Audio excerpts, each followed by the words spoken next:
Krumdari Digital World ngasi Jun gi tang manga ko adana World Environment Day adana mayambu Happy World Environment Day adana World Environment Day se sei gudingi tang manga 5 Jun sida dum pangtok pani ko adana United Nations ki mogi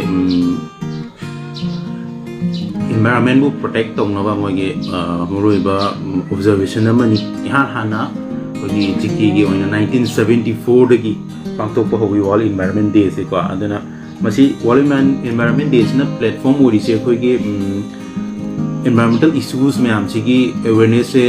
pukhlak na bani ko magi samna kana kogi marine pollution samudra da thoiba marine ecosystem na thoiba pollution sing adagi human overpopulation na tholiba adagi am chawi su global warming ko adagi sustainable consumption adagi wildlife crime madu mayam se khogi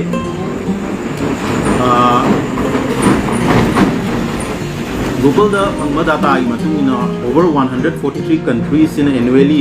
participate to we go ko UN ge makha do observe to World Environment Day se duna India da su Manipur da su hojikti school college online oi begi to bana da school level da college level da district level da every level da pangtui kai no di environment ha je koi mui begi da mukti khwaidigi maru oiba posak amani ha je koi khang ya koi mui ba khakna ni environment se so li se aduna koi mui ba na environment se kan batai koi future gi da mukti ko future generation gi da mukti aduna World Environment Day se da enoge World Environment Earth Anthem hai tai koi gi poet aveki ni ibang patangai atok se again Wikipedia da mi awbani ko our cosmic oasis cosmic blue pearl the most beautiful planet in the universe all the continents and all the oceans united we stand as flora and fauna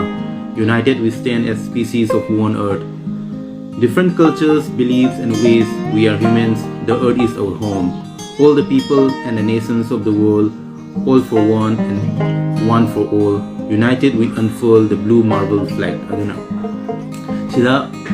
anthem sida so ko yaure ko amatoina ko je flora fauna amatoina koina pun exist to mineragadi akoina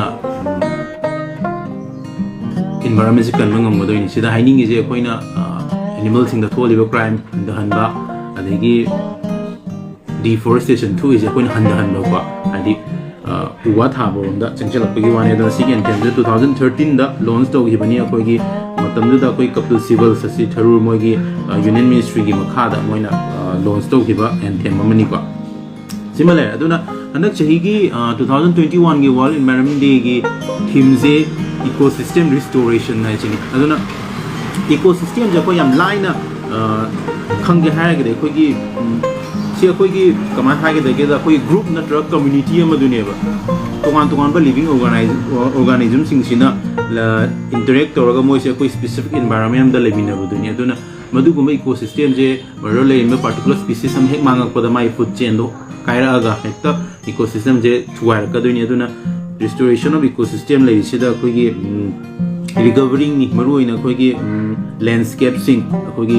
pa turen ko koi sing har kanda manipur da hoji maru ina si leba turel sing che ma hana lerami ba mong loi khenar bani ko masak ta machuda ko adegi maduda lerami be ecosystem do ani mazu phangami ba manipur gi indigenous or banga adegi atopa marine species sing hai tai maru ina nga tang hai ko su ko atopa dum marine species ma ama ma su hoji ki phangdra bani ko aduna madugumbodo restore to bodni handak chahi gi theme je ecosystem restoration hai je ko aduna